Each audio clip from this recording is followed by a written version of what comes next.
ఈ నెల 10న పర్యటనలో జరగనున్న జనగ్రహ బహిరంగ సభను విజయవంతం చేయాలని బీజేపీ రాష్ట్ర ఓబీసీ ఉపాధ్యక్షులు పాపకార రమేష్ గౌడ్ అన్నారు.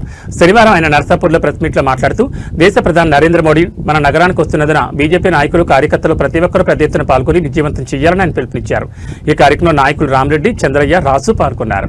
ఈ నెల 10వ తారీఖు నాడు పేరేడ్ గ్రౌండ్ లో 10వ తారీఖు 3 గంటలకు జరిగే పేరేడ్ గ్రౌండ్ లో భారీ బహిరంగ సభకు మన ప్రియతమ ప్రధానమంత్రి, ఈ ప్రపంచం మెచ్చిన నేత, ఈ దేశం మెచ్చిన నేత, రాష్ట్రం మెచ్చిన నేత ఈ 10వ తారీఖున వస్తుంది. కాబట్టి కార్మికులు, కర్షకులు, యువకులు, మేధావులు, డాక్టర్లు, ఇంజనీర్లు, సంపన్న వర్గాలు కూడా ఈ సభకు ఇచ్చి విజయవంతం చేయాలని చెప్పి, ఏదైతే మొన్న జరిగిన పార్లమెంట్ లో మహిళా బిల్లుకు వ్యతిరేకంగా కాంగ్రెస్ పార్టీ వ్యతిరేకంగా ఏదైతే ఓటు వేసిందో, 70 సంవత్సరాల కాంగ్రెస్ పాలన ఇందిరాగాంధీ, సోనియా గాంధీ, వాద్రా, ప్రియాంక మూడు తరాలే కాంగ్రెస్ పార్టీ అంటేనే వాళ్ళే 3 మహిళలు ఉన్నారు.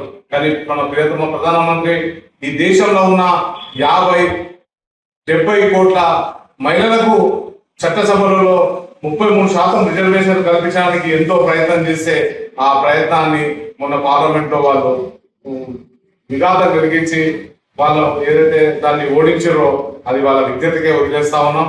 రాబోయే కాలంలో ఖచ్చితంగా ఏదైతే ఇంకా నరేంద్ర మోడీ ముచ్చటగా 3వసారికి అయింది కాబట్టి రాబోయే కాలంలో ఈ మహిళా బిల్లును ప్రవేశపెట్టి మహిళలకు ఖచ్చితంగా 33% రిజర్వేషన్ ఇస్తాడని చెప్పి, మరియు అట్లాగే మన ఏదైతే విమానాశ్రయాలు ఏ విధంగా ఉందో రైల్వే స్టేషన్లు కూడా అదే విధంగా ఆధునీకరించి 10,000 కోట్లతోని ఏదైతే 10వ తారీఖు నాడు ప్రచురంగా ప్రారంభిస్తున్న ప్రధానమంత్రి ఈ రాష్ట్రానికి అనేకమైన రోడ్లు కావచ్చు, అనేకమైన సంక్షేమ కార్యక్రమంలో భాగంగానే ఈ రైల్వే స్టేషన్లో కూడా ఇనాగ్రేషన్ చేయడం జరుగుతా ఉంది.